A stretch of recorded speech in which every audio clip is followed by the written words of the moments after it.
মুসলমানের বেঁচে থাকার কোনো সার্থকতা নেই।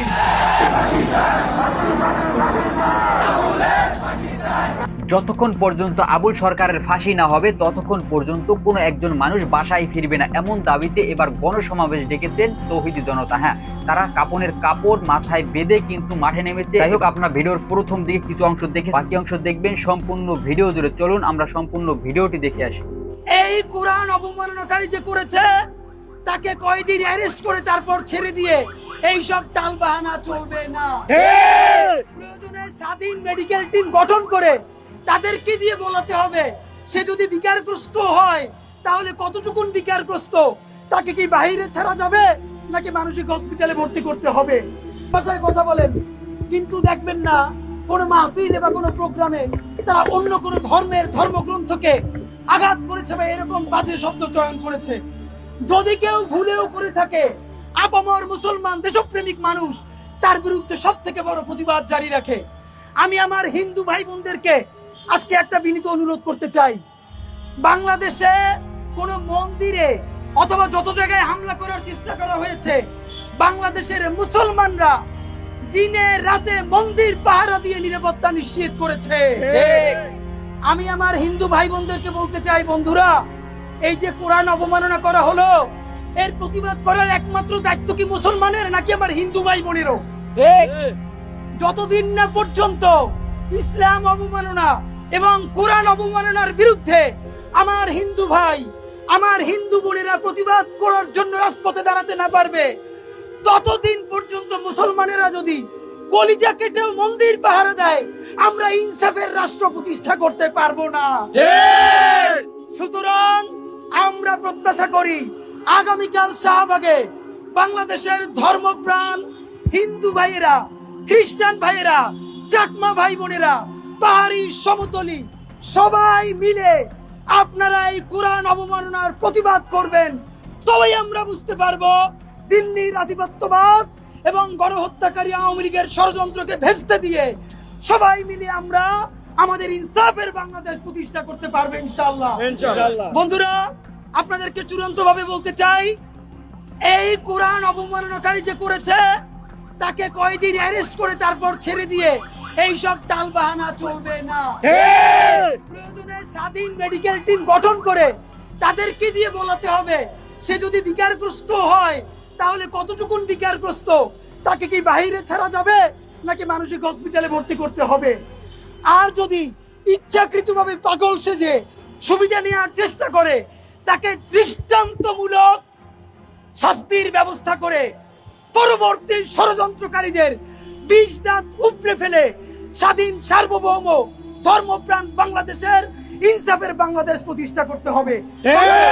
আমাদের রক্ত ঘামের টাকায় এই সরকার চলে, আমাদের ট্যাক্সের টাকায় সচিব মন্ত্রী এমপিরা গাড়ি চালায়, কিন্তু আমাদের আবেগ অনুভূতির কোনো পাত্তা তারা দিচ্ছে না। আমরা সরকারকে হুঁশিয়ার করে বলতে চাই, শেখ হাসিনাকে এই দেশ থেকে উৎখাত করার জন্য আমাদের কোনো আইনের প্রয়োজন পড়ে নাই। এই তৌহিদি জনতা ধানমন্ডি ৩২ নম্বরকে জয় বাংলা করে ছেড়েছে। যদি আপনারা মনে করেন এই সমস্ত সাতেমে রাসূলদেরকে কোনো প্রকার পদক্ষেপ নিলে আপনাদের আব্বু মাইন্ড করবে, তাহলে আপনারা এই সাতেমে রাসূলকে আম জনতার হাতে ছেড়ে দেন। ধানমন্ডি ৩২ নম্বরের যে অবস্থা করেছিল, তারা এই জনতা ওদেরকে জয় বাংলা করে ছেড়ে দেবে। আর আমি বলতে চাই, মিডিয়ার ভাইরা, আমরা শুনেছি আপনারা আমাদের অনুষ্ঠানকে কভারেজ দিচ্ছেন না। মনে রাখেন, আওয়ামী লীগের মাথার উপরে চেপেছিল বামপন্থীরা, তারা এদেরকে ডুবিয়ে ছেড়েছে।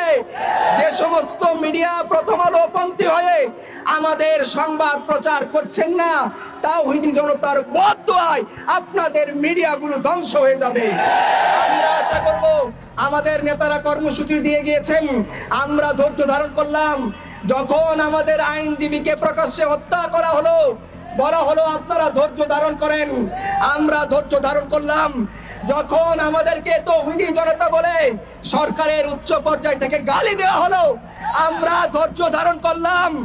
আমাদের ধৈর্যের সর্বশেষ সীমা আল্লাহ এবং তার রাসূল। ইমাম মালিক বলেছেন, আল্লাহ রাসূলকে গালি দেওয়ার পর কোন মুসলমানের বেঁচে থাকার কোনো সার্থকতা নেই। সত্যি ভাই কাফনের কাপড় নিয়ে এসছে, যদি অবিলম্বে বিচার না হয় আমরা এরপরে সবাই কাফনের কাপড় নিয়ে একটাই স্লোগান দিব, মান সাব্বা নবিয়্যিন, মান সাব্বা নবিয়্যিন, মান সাব্বা নবিয়্যিন।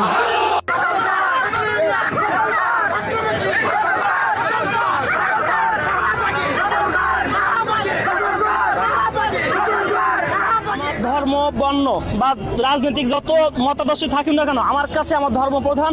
আল্লাহ এবং আল্লাহর রাসূলকে যদি কেউ কটূক্তি করে তাকে কোনো প্রকার ছাড় দেওয়া হবে না।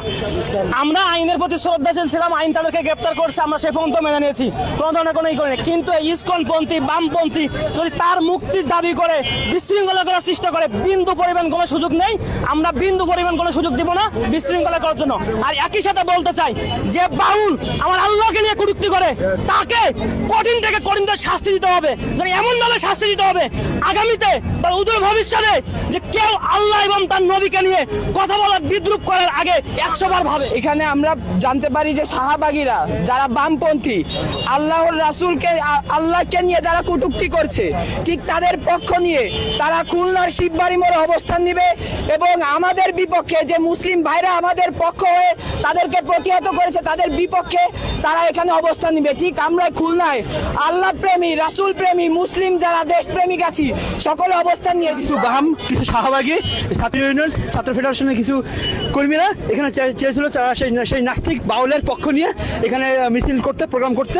আমরা সেটা যারা আমরা সাধারণ জনগণ আছি আমরা এটা শক্ত হাতে এটার প্রতিহত করছি। আবুল সরকার মহান আল্লাহ সুবহানাহু ওয়া তাআলাকে নিয়ে যে ধরনের কটূক্তি এবং বাজে মন্তব্য করেছে সেটা আমাদের ধর্মপ্রাণ মুসলমানদের হৃদয়ে আঘাত করেছে এবং এই বাম নাস্তিক গংরা তাদের পক্ষ হয়ে বিভিন্ন রকম কর্মসূচি করছে এবং আজকে যে কর্মসূচি যারা করতে গিয়েছিলেন তাদের নেতৃত্বে ছাত্র মৈত্রীর যে লিডার, তার নাম আমি যতদূর জানি ইয়াসির, তার যদি ফেসবুক পোস্ট আপনি দেখেন পুরো ফেসবুকে ইসলাম বিরোধী পোস্ট ভরপুর।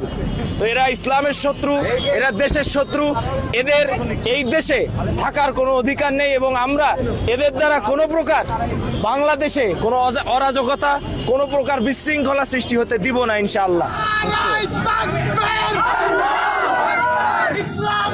প্রিয় দর্শক, আপনারা সম্পূর্ণ ভিডিও জুড়ে দেখতে পারলেন যে আসলে ইসলাম অবমাননার কারণে কিন্তু এই যে বাউল সরকারকে গ্রেফতার করা হয়েছে, তাকে নিয়ে কিন্তু একের পর এক সমালোচনা চলতেই আছে। তো যাই হোক, সবাই কিন্তু এখন দাবি করতেছে যে আর নয়, এখন তাকে ফাঁসির আদেশ কার্যকর করতে হবে বা দেখা যায় যে তাকে কঠিন বিচারের আওতায় আনতে হবে। যাই হোক, সম্পূর্ণ ভিডিওটি দেখার জন্য আপনাদের সবাইকে ধন্যবাদ। যারা আমার চ্যানেলে নতুন অবশ্যই ভিডিওতে একটি লাইক করে দিবেন এবং চ্যানেলটি সাবস্ক্রাইব করে সাথে থাকবেন। ধন্যবাদ সবাইকে।